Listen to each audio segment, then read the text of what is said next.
పట్టణంలో ఛత్రపతి శివాజీ జయంతి వేడుకలను శివాజీ సైన్యం ఆధ్వర్యంలో ఘనంగా నిర్వహించారు. సందర్భంగా జూనియర్ కళాశాల నుండి రామదాస్ చౌరస్తా మీదుగా పాత బస్టాండ్ మీదుగా వెల్కమ్ బోర్డు వరకు శివాజీ శోభయాత్ర పురవీధుల గుండా ద్విచక్ర వాహనాలు భారీ ర్యాలీ నిర్వహించారు. ఈ ర్యాలీలో మెదక్ ఎమ్మెల్యే మైనంపల్లి రోహిత్రావు పాల్గొన్నారు. శివాజీ విగ్రహానికి శివాజీ కమిటీ సైన్యం సభ్యులు డాక్టర్ మైనంపల్లి రోహిత్ పూలమాల వేసి నివాళులర్పించారు. ఈ సందర్భంగా ఎమ్మెల్యే మైనంపల్లి రోహిత్రావు మాట్లాడుతూ శివాజీ తల్లి జిజియాబాయి గొప్ప హిందూ భక్తురాలు, ఈమె హిందూ ధర్మ పరిరక్షకుడుగా ఉండాలని శివాజీకి బాల్యం నుంచి రామాయణము మహాభారతం కథలు వర్ణించి చెప్పి అతనిలోని శౌర్యాన్ని రగిలించి ఒక వీరునిగా తీర్చిదిద్దును.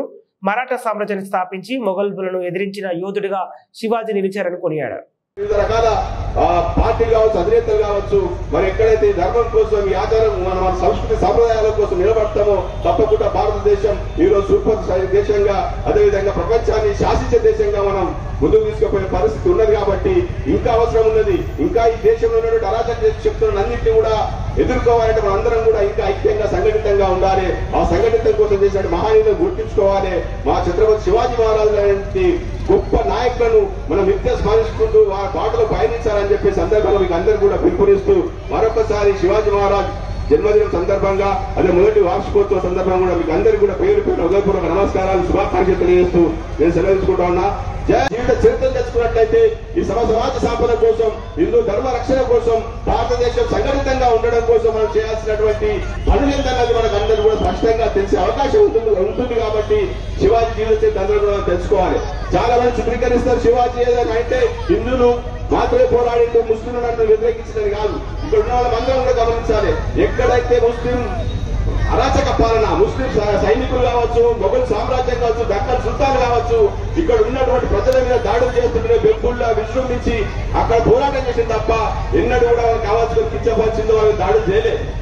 మరి ఆయన ఆ రోజు పురాణ ద్వారా నుంచి ఆయన సైన్యం లక్ష్యాన్ని చేరుకోవడానికి ఆయన సైన్యంలో సైనికాధికారులు కావచ్చు, పరిపాలన మంత్రులు కావచ్చు కూడా ముస్లింలు ఉన్నారు. కానీ చరిత్ర మొత్తం నాటి నుంచి నేటికి పరిపాలించిన పాలకులందరూ కూడా ఆయన కేవలం ఒక సంబంధించిన ఒక మతానికి సంబంధించిన వ్యక్తులు కాదు. ఆయన మొత్తం భారతదేశానికి సంఘటితం కోసం, భారతదేశం సంఘటితంగా ఉండాలి, గోరక్షణ ఉండాలి, ఇక్కడ ఉన్నటువంటి స్త్రీలకు సంపూర్ణమైనటువంటి భద్రత ఉండాలి, స్త్రీలలో జరుగుతున్నటువంటి అసమానత తొలగించాలి, సతీ సహగానం లాంటి వ్యవస్థలన్నింటినీ నిర్మూలించాలన్న ఒక గొప్ప ఆశయం కోసం పోరాడి అణచివేతకు తిరుగుబాటు చేసింది తప్ప ఎవరిని ఇబ్బంది పెట్టాలని కాదు.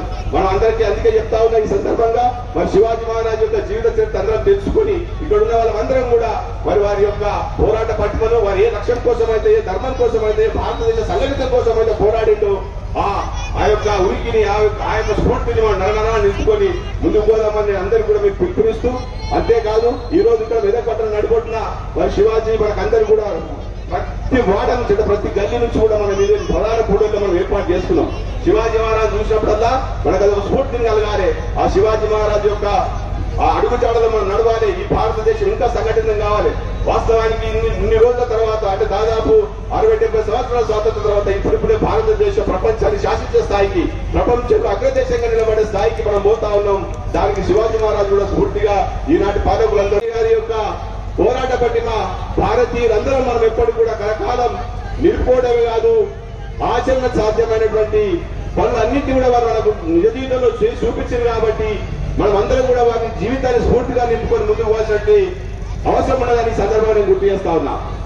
మిత్రులారా, ఇంకొక విషయం, మరి శివాజీ గారు పుట్టిందే ఇందాక మన అధ్యక్ష గారు చెప్పినట్టు మరి ఈనాడు ఫిబ్రవరి 19, 1627 17వ శతాబ్దంలో జన్మించిన నాటికి ఈ భారతదేశం చాలా మంది, అంటే దక్కన్ సుల్తాన్లు కావచ్చు, మొఘలు కావచ్చు, వాళ్ళ యొక్క అరాచకాలను ఈ ప్రాంతంలో ఉన్నటువంటి ముఖ్యంగా మరాఠా ప్రాంతంలో ఏదైతే హిందూ జాతి మహిళలపై కావచ్చు, అదేవిధంగా అక్కడ ఉన్నటువంటి ప్రజానికం పైన కావచ్చు అరాచక దాడులు చేస్తూ తన మాన ప్రాణాలు కానిగా తీసిన రోజుల్లో మరి శివాజీ గారు తన 100 మీసాల వయసులో, అంటే 16 సంవత్సరాల వయసులోనే యుద్ధం చేయాలి, ఏ ప్రాంతం అయితే అణిచివేత గురవుతుందో అక్కడనే పోరాటం మొదలవుతుంది అన్నట్టు ఆత్మ గౌరవం కోసం మరి బయలుదేరి సంపూర్ణమైనటువంటి విశ్వాసంతో ఏదైతే స్వయం పాలన కోసం పోరాటం చేయాల్సిన అవసరం ఉన్నది ప్రాంతం మీద. తప్పకుండా ఈ ప్రాంతం అన్యాయం గురవుతున్నది, మన శంకం పూరించాలి, అణచివేతపై అని చెప్పేసి బయలుదేరి దాదాపు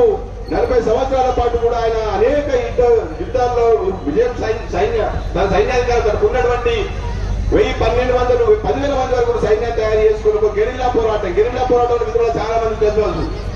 కొన్ని సందర్భాల్లో ప్రతికూల పరిస్థితుల్లో అడుగు వెనుకేసి మరో సమయం వచ్చినప్పుడు 4 అడుగులు ముందుకు దూకి యుద్ధం చేసి యుద్ధ నీతిని ప్రపంచానికి చూపించినటువంటి గొప్ప మహానాయకుడు, మహా యుద్ధ నీతి చాణక్యుడు మా ఛత్రపతి శివాజీ మహారాజ్ అనే విషయాన్ని అందరూ కూడా గుర్తుంచుకోవాలి.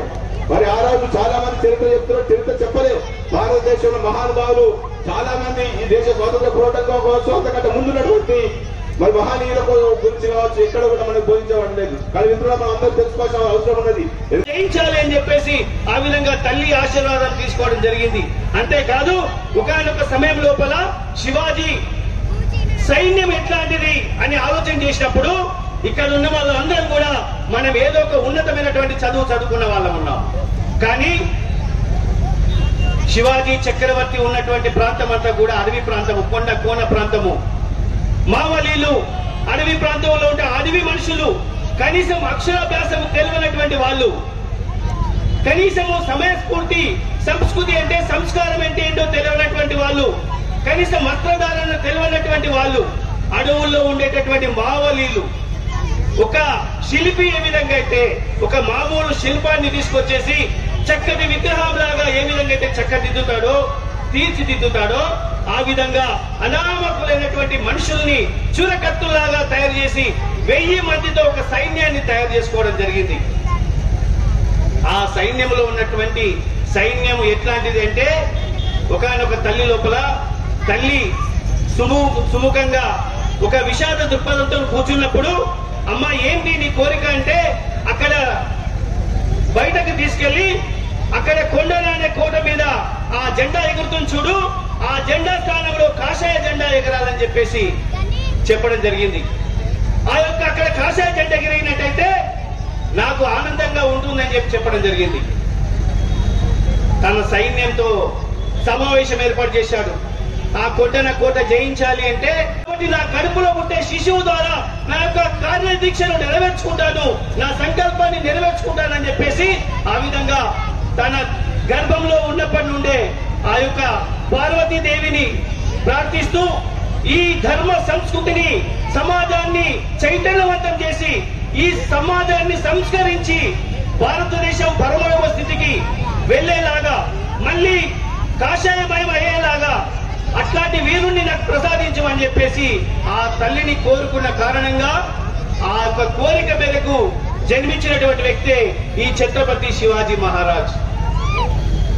ఆ విధంగా బాల్యం నుండే తన తల్లి యొక్క ఉక్కుపాదం నుంచే మన దేశం ఏంటి, మన ధర్మం ఏంటి, మన సంస్కృతి ఏంటి, మనం ఏ విధంగా జీవించాలి, ఏ విధంగా జీవించకూడదు, మనం ఎందుకు బతికాము, మనం పుట్టినరోజు ఎందుకు జరుపుకోవాలి అనేటటువంటి విషయాన్ని బాల్యం నుండే హిందుత్వాన్ని, ధార్మికతను, సంస్కృతిని, సాంప్రదాయాన్ని నూరిపోసినటువంటి మాత ఆ మాతృమూర్తి జిజియామాత.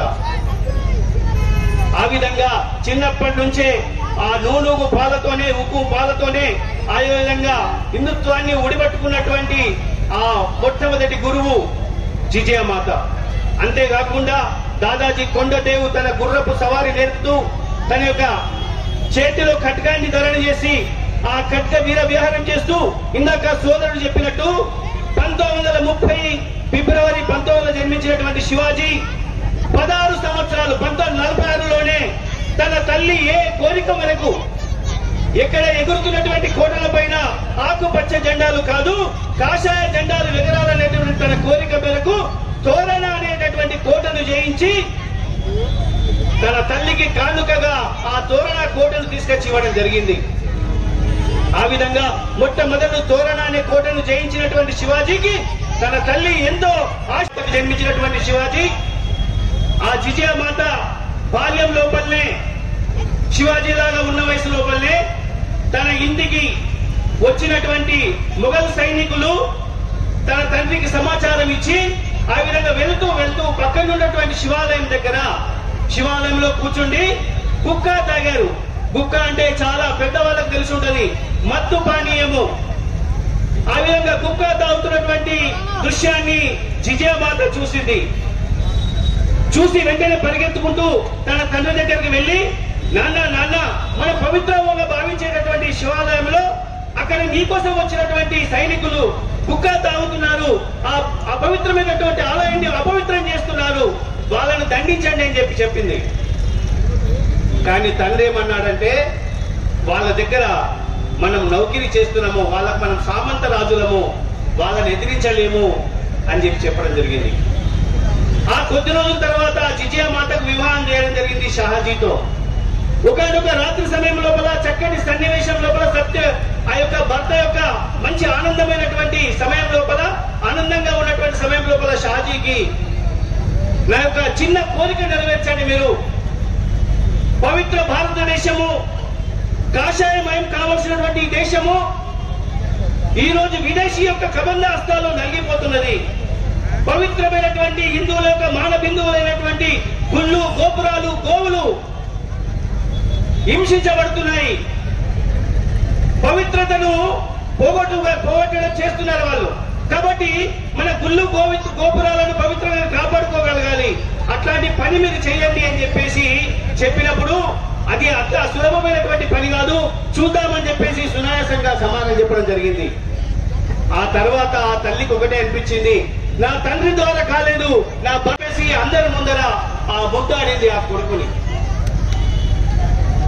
ఆ విధంగా ఈ రోజు మనము ఈ నగరము నడిబొట్టున ఛత్రపతి శివాజీ మహారాజ్ యొక్క విగ్రహ ప్రతిష్టాపన చేసినామంటే जोश में आए प्याज का आए लागा, जोश में आए प्याज का आए तो क्या होते, आंख पे पानी आते. ఉల్లిగడ్డలు కోస్తుంటే ఇంట్లో కళ్ళకు నీళ్లు వస్తాయి. ఆ ఉత్సాహం కోసం మనం ఇక్కడ ఈ విగ్రహాన్ని ఏర్పాటు చేసుకోలేదు, గుర్తుపెట్టుకోండి.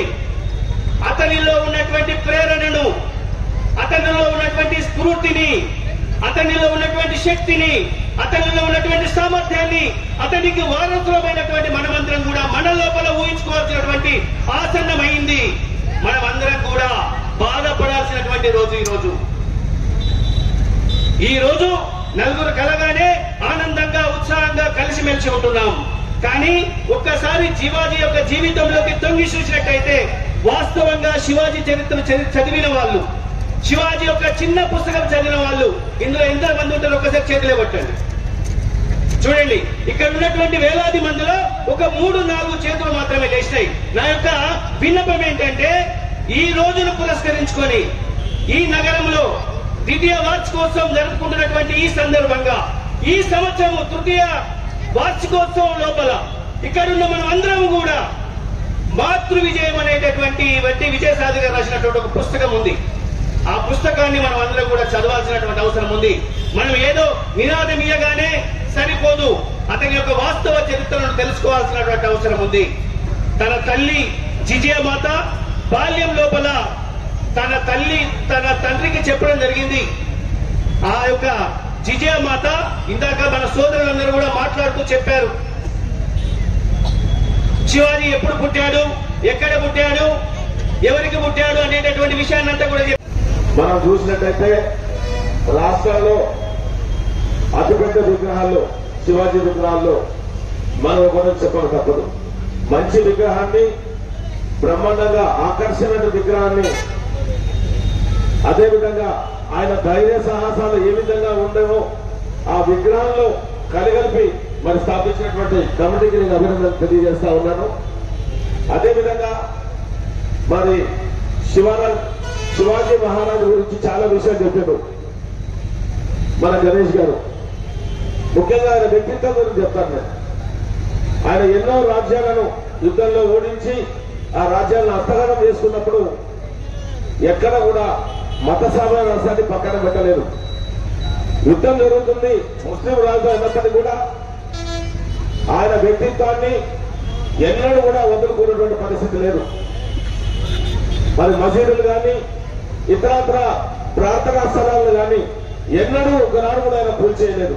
అంటే హిందూ ముస్లిం భాయి భారతదేశం సంఘటనగా ఉండాలి, భారతదేశం అన్ని రంగాల్లో అభివృద్ధి చెందాలి అంటే అందరూ కలిసి ఉండాలన్నటువంటి మరి మంచి ఉద్దేశంతో ముందుకు పోయినటువంటి నాయకుడు. అదేవిధంగా ఆయన సైన్యంలో మనం చూసినట్టయితే దాదాపుగా 35-40% సైనికులంతా కూడా ముస్లింలు ఉండేవాళ్ళు. ఒక చిన్న వ్యక్తిత్వం గురించి చెప్తాను నేను. శివాజీ గారి యొక్క సైన్యాధ్యక్షుడు ఒక చిన్న రాజ్యం మీద దాడి చేస్తాడు. దాడి చేసి ఆ రాజ్యాన్ని హస్తగతం చేసుకొని ఆ రాజు యొక్క కోడలు, అందమైనటువంటి కోడలు తీసుకొచ్చి శివాజీ గారి ముందు నిలబెడతారు. అప్పుడు శివాజీ గారు ఏమంటారంటే, అమ్మా మీలాగా నా తల్లి ఉన్నట్టయితే నేను కూడా అందంగా పుట్టేవాడిని. అంత సంస్కారంతో తీసుకొచ్చిన అమ్మాయిని తన తల్లితో పోల్చుకొని తిరిగి అత్యంత మహిమంగా కానుకలిచ్చి వారు దేశాన్ని పంపించినటువంటి పరిస్థితి. ఒకటే మనం ఆలోచించాలి. ఆయన మనము రామాయణ మహాభారత భాగవతాన్ని ఎట్లయితే చదువుతామో ఈ సూర్యచంద్రులంతా పట్టుకు ఈ భారతదేశంలో హిందూ సమాజంలో పట్టుకు వారి యొక్క చరిత్ర కూడా ఉండడానికి మనం చెప్తున్నాం. ఎందుకంటే ఆ రోజులలో దుష్కరుల యొక్క దౌర్జన్యాలు ఘోరాతి ఘోరంగా ఉండి హిందువుల యొక్క పరిస్థితి హీనాతిహీనమైనటువంటి రోజులకు గోవుకు రక్షణ లేదు, దేవాలయాలకు రక్షణ లేదు, మన మాతృమూర్తులకు రక్షణ లేదు. ఎక్కడ చూసినా అన్యాయము, మతం మార్పిడి విధానాలు ఘోరాతి ఘోరంగా జరుగుతున్న రోజులలో విద్యామాత సంకల్పంతో తల్లి యొక్క విద్యామాత యొక్క సంకల్పంతో ఆయన చిన్నప్పటి నుంచే వీరరథం నూరుకొచ్చినటువంటి ఒక మాత విద్యామాత. ఎందుకంటే మీకు మనవి చేస్తూ ఉన్నాయి, ఆయన యొక్క గురువు దాదాపు కొట్టడం, ఆయన అన్ని రంగాలలో గుణపాలనలో బాణము తీరును కొట్టడంలో, కత్తి యుద్ధంలో, మల్ల యుద్ధంలో శివాజీ యొక్క ఉక్కు మంది తయారు చేస్తారు. ఉక్కు నరాలు యుద్ధ కట్టారు ఉన్నటువంటి వ్యక్తి ఛత్రపతి శివాజీ మహారాజ్. ఆయన రోమంలో కూడా ఈ హిందూ ధర్మాన్ని కాపాడాలి, ఈ సమాజాన్ని రక్షించాలి, ఈ విదేశీ ముస్లింలను తరిమి కొట్టాలనే సంకల్పంతో ఆయన మావలే వీరులను తయారు చేస్తారు. మావలే వీరులు అంటే ఎండిపోయిన రొట్టెలు తింటూ ఒంటి మీద వస్త్రాలు లేకున్నటువంటి వాళ్ళను కొండ కోడలలో తిరుగుతూ గుర్రపు స్వారీ చేసుకొని తెలిసిందా ఆయన ఎంతో కష్టపడ్డాడు. కాబట్టి अगर इस देश में शिवाजी पैदा न होता तो सबका होता था सुंदर. तो मेरे దేశంలో ఛత్రపతి శివాజీ మహారాజ్ పుట్టినట్లయితే ఇక్కడ హిందూ అనేటి వాళ్ళే ఉండకపోయి అక్కడికి కూడా ఉండకపోయేటువంటి చరిత్ర చెప్తుంది కదా.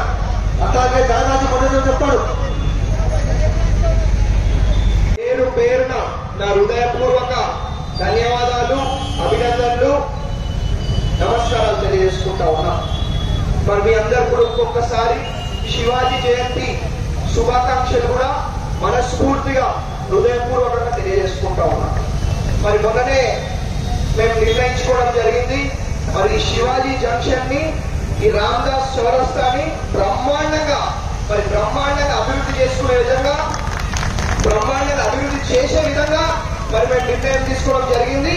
ఈ మెదక్ అభివృద్ధిని మరి ఈ జంక్షన్ నుంచే, ఈ రామదాస్ చౌరస్తా నుంచే మొదలు పెడతానని చెప్పి మీ అందరు కూడా మాటిస్తా ఉన్నాం. కాబట్టి ఇప్పుడే కాదు, మీరు బతుకున్నంత కాలం, నేను బతుకున్నంత కాలం మన అనుబంధం, మన సంబంధం ఇట్లనే ఉండాలి.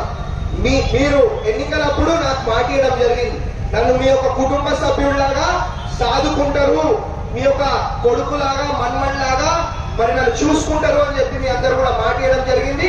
అదే విధంగా మీ అందరినీ కూడా మరి ఒక కుటుంబ సభ్యులలాగా మరి నేను కూడా చూసుకుంటానని చెప్పి మరి మీ అందరు కూడా మాటిస్తూ, అభివృద్ధి అంటే ఏందో మాటలల్ల కాదు చేతలల్ల చేసి మీ అందరు కూడా చూపెడతామని చెప్పి మీ అందరు కూడా మాటిస్తా ఉన్నా. నేను గట్టిగా మజా వస్తుందా? సపోర్ట్ గట్టిగా సపోర్ట్ మీరు కొట్టారా ఇక్కడ? కాబట్టి మరి ఇంకొకసారి మీ అందరు కూడా పేరు పేరున మనస్ఫూర్తిగా ధన్యవాదాలు, అభినందన తెలియజేసుకుంటూ ముగిస్తా ఉన్నా. థ్యాంక్ యూ, ధన్యవాదాలు. విగ్రహాన్ని ఏర్పాటు చేసుకొని అప్పుడే సంవత్సరం గడిచిపోయింది. ఎంతో ఆర్భాటంగా విగ్రహ ప్రతిష్ట చేసుకున్నాం. కానీ విగ్రహ మహారంలో పచ్చదనం, ఫౌంటైన్, దీపకాంతులు అలాంటి అలంకరణ కోసం అప్పటి ఎమ్మెల్యే శ్రీమతి పద్మా దేవేందర్ రెడ్డి గారు హామీ ఇచ్చినప్పటికీ ఎలాంటి కార్యాచరణ నోచుకోలేదు.